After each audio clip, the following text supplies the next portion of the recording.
Good morning, all. Myself, S.Sakkaravarthi, Assistant Professor in Department of Information Technology, Ramco Institute of Technology, Rajabalayam. Today, we are going to learn about Servlet Lifecycle, which is a Java-based technology. And the agenda is Servlet Introduction, Servlet Lifecycle, and the methods involved in Servlet Lifecycle, and simple Servlet program, and the applications of Servlet. What is Servlet? So, Servlet is a Java program that needs a server to run the program. That is a web server or application server, and which is capable of handling complex requests which are generated from the client and received by the web server to handle the request. So servlet technology is used to create a web application. So web application, an application that needs a server, web server to run the application that we call as a web application. And it is reside at the server side and generates a dynamic web page. And the servlet programs are used to handle the request obtained from the web server and process the request, produce the response, and then send a response back to the web server. Before that, we are using the common gateway interface, which is a language dependent one.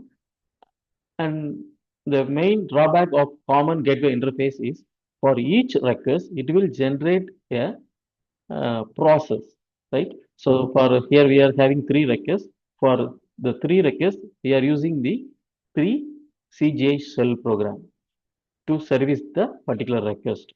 So in the creation of process is by the operating system. So the cost is high. So if the number of client increases, it takes more time for sending the response because for each request, it starts a new process. So the web server is limited to start the process. And it's also platform dependent language, C, C++, and Perl. So in order to overcome these disadvantages, we are using the Java servlet technology because in Java servlet, we are developing the applications in based on threads, right? From this diagram, it is clear that so again the same three requests which are handled by the separate threads. But the servlet program, we are using the same servlet program. We are spanning the threads depending upon the number of requests generated from the client and received by the web server, and the web server in turn forward the corresponding request to the servlet. So depending upon the number of requests, the thread will be created. So we are using the resource in a limited one, right? So this is the main advantage of Java servlet. So the web container creates threads for handling the multiple requests to the servlet. So the main benefit is over the process based is it shares the common address space. So the cost of communication between threads is low. So the advantages: better performance, portability, robust, and secure. A simple client-server interaction we are illustrating here: web server and web server. So web server maybe a Chrome, Google Chrome, Microsoft Edge, like that. We are opening the Google Chrome and enter the web address, for example, www.google.co.in. After typing the web address in the address bar, we are just pressing the enter, right? So after that, our web browser will create a valid HTTP request message, and after formatting the request message and contact the DNS server and obtain the IP address of the web server. After getting the web server address, it establishes the TCP/IP connection over which the HTTP request message will be sent to the corresponding web server. So these are some of the steps taken by the web browser after entering the URL in the address bar by the user. So now the HTTP request message is sent over the TCP/IP connection to the corresponding web server. Here, for example, this is a Google server. So the or any other application server, IRCTC server, or any banking server, like that. So after receiving the corresponding request from the client, the web server will examine the request and it forward to the corresponding servlet, right? So here, this is the servlet container is nothing but a web container. For example, it is take as a Tomcat, Apache Tomcat. So in that, we are deploying the servlet program. So the corresponding request will be forwarded to the servlet, where the servlet will get the request and process the request and send back the response back to the server. In turn, the server will forward the response message to the corresponding web browser. Suppose if the HTTP request needs the data from the database, so in that case, the servlet will establish the connection with the database and get the data from the database. Again it forward back to the server, and finally it will render in the browser page. So this is a simple client-server interaction. So all these steps are here listed. The client sends the request to the web server. The web server receives the request. The web server processes the request to the corresponding servlet. The servlet processes the request and generates the response in the form of output. The servlet sends the response back to the web server. The web server sends the response back to the client, and the client browser displays it on the screen. So these are the sequence of steps performed by both the client and the server. Next, we are going to see about the life cycle of a servlet. So each servlet will enter the init stage, then service stage, and destroy stage. So these are the three important life cycle methods of servlet. So when the browser sends the request to the server, or for example, in our case, the server is a Tomcat server. So it will receive the request and will forward to the corresponding servlet. This is a Java servlet program. So where it will perform, first it will invoke the init operation. So init operation, the main purpose of init operation is to load the, after loading the servlet instance into the memory, the init method will be invoked only once, and it will perform the basic initialization of the servlet. After that, a service method will be invoked, and it will be called every time when the request reaches to servlet class. Finally, after completing the process, so our Tomcat container, that is servlet container, our Tomcat container will destroy the cleanup database connections, or it will perform some cleanup activities, right? So these are the three important life cycle method. So init method will be called only once, and which is mainly used for initialization, and it will be invoked every time when the request reaches the particular servlet. The service method will be invoked, whereas the destroy method also invoked only once for the purpose of cleanup activities. So from this diagram, it is clear that the HTTP request coming from the client will be received by your web browser, web server. Here, the web server is Apache Tomcat server means. So again, it will forward that is the it will send to the servlet container. The servlet container will span the thread based on the request. Suppose we are having here we are having three requests, so we are spanning three threads, and the service method will be invoked, right? So first, see let one by one: init method, service method, and destroy method. The in init method, servlet class is first loaded, right? In this diagram, in init method, first the servlet program will be loaded. Loaded in the sense loaded into the memory. So which is performed by the class loader. The class loader is responsible to load the servlet class when the first request for the servlet is received by the web container. So here this is the web container. When the web container receives the first request, the class loader will load the particular servlet program into the memory. The class loader is a part of the JVM, Java Virtual Machine. The basic one of the main function of the Java Virtual Machine is loading the class file, right? So it will load the servlet class into the memory. So the class loader is responsible to load the servlet class when the first request for the servlet is received by the web container, and the instance is created. The web container creates the instance of a servlet after loading the servlet class. So the servlet instance is created only once in the servlet lifecycle. And init method is invoked. The web container calls the init method only once after creating the servlet instance, and which is used for the servlet initialization. And next step, this is the syntax of servlet lifecycle init method. Public void init servlet config throws servlet exception and initialization code. The next important method is service method. The service method is the main method to perform the actual task, right? So the servlet container calls the service method to handle the request coming from the client and to write the response back to the client. Each time the server receives a request for a servlet, the server spawns a new thread and calls service of method. So let's see the diagram. So whenever the request comes to the servlet container, so the container will spawn a new thread in order to service this request. For each request, it will invoke the service method. So second request, it will invoke the service method. For the third request, it will invoke the service method. Whenever the request comes, the service method will be invoked, whereas the init method will be invoked only once, and also the destroy method also will be invoked only once. So because it is deals with only the initialization purpose, and destroy method is only for cleanup purpose. So service method will be invoked whenever the request comes from the client through the web server. Next. This is the syntax of service method.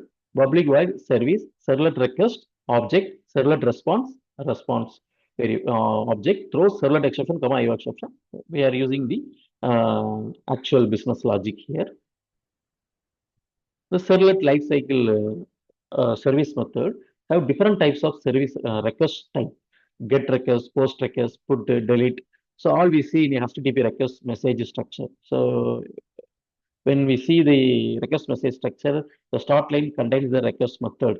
So depending upon the request method, the corresponding service method will be invoked. Suppose we are using the default method, that is get request, means in that case we are using the get method.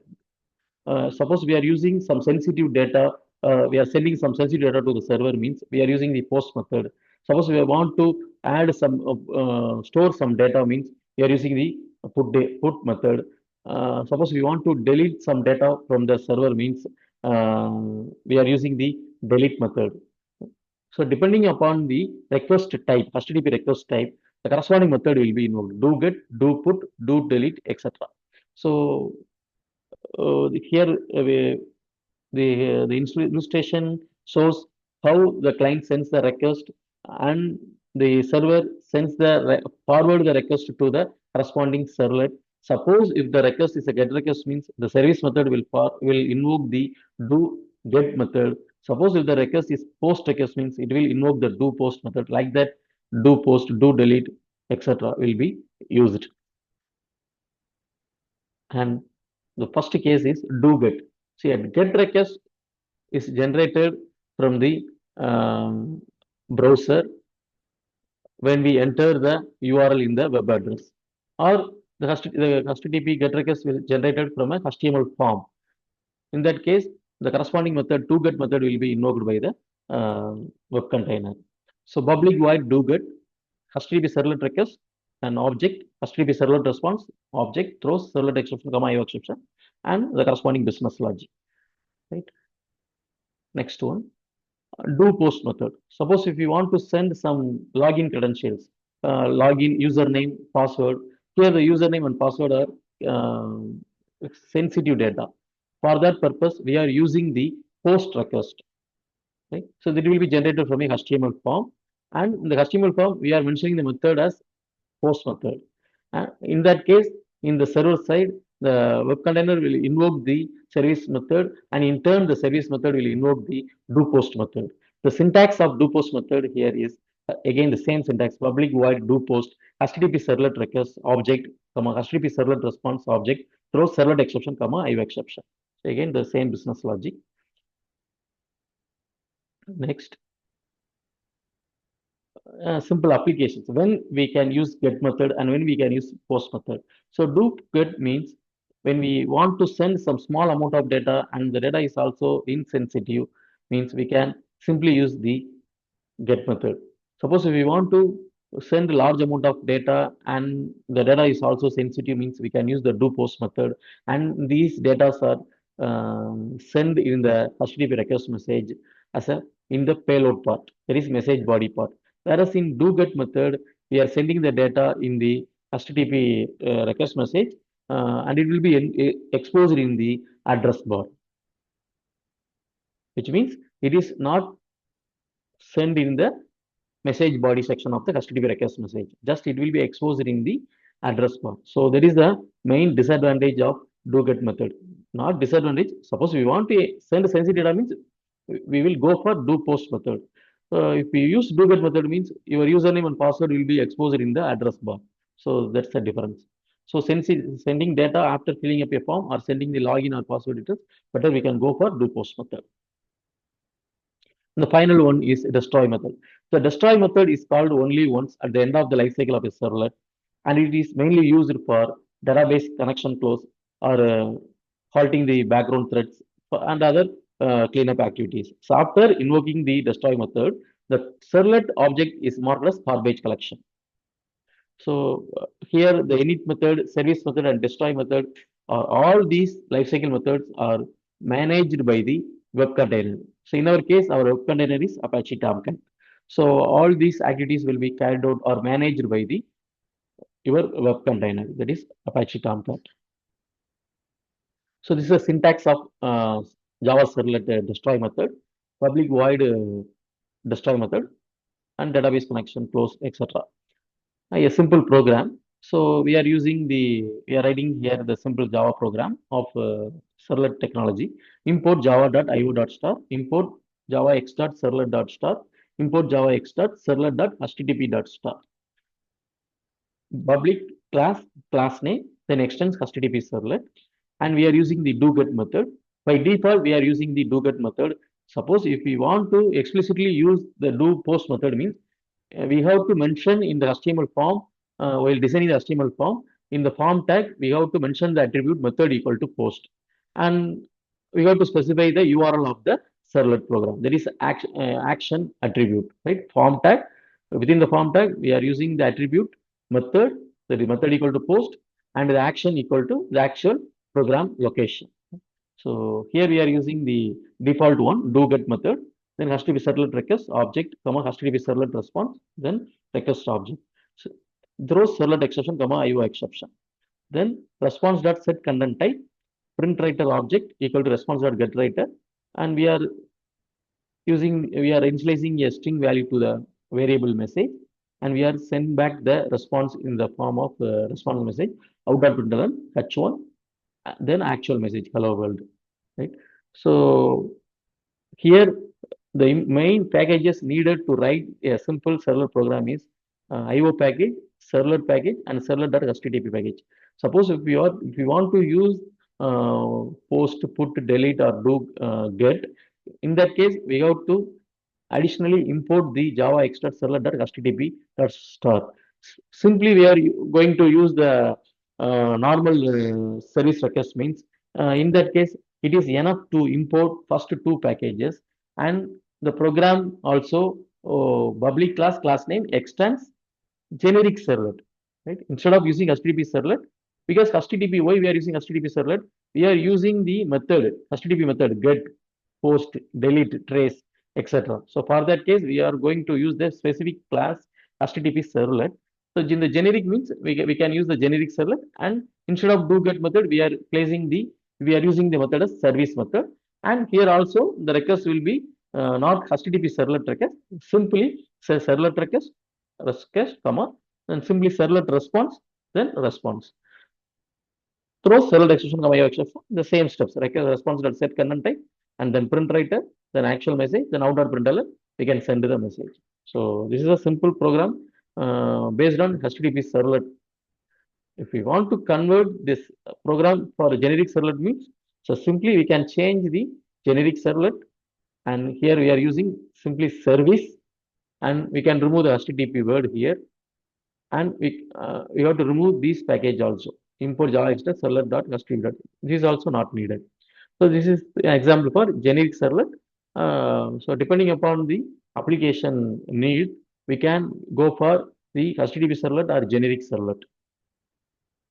Suppose we have a HTML form, and in the HTML form, we are using a username and password and one submit button.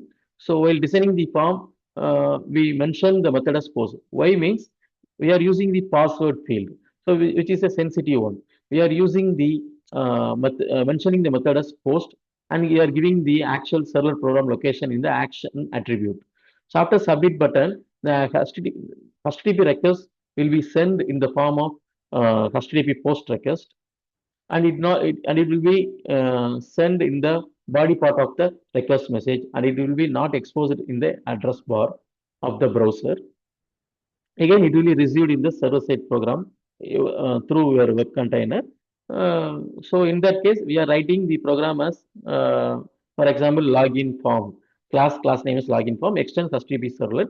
Then again, we are using in the while designing the HTML form, we are mentioning the method as post. So we have to change the method as do post. The rest of things are same. Content type, print writer. Then we have to use the all these information. That is your password and username are sent in the request message. So all these contents are available in the request message, request object. So we can retrieve those informations from this object by invoking the request.get parameter method and store in the string form. Again, we can use the we can give a welcome message, welcome the particular user. Right? So like that, we can write the programs. So all whenever we are writing the simple server program, so the servlet life cycle is happening, and it is also managed by the Tomcat server, right? So this is the overview of servlet life cycle.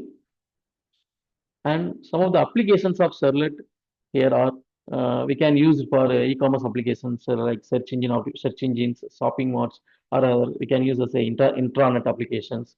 So these are some of the applications of Java servlet based technologies. So uh, that's all about the Java servlet lifecycle and the application side. Thank you.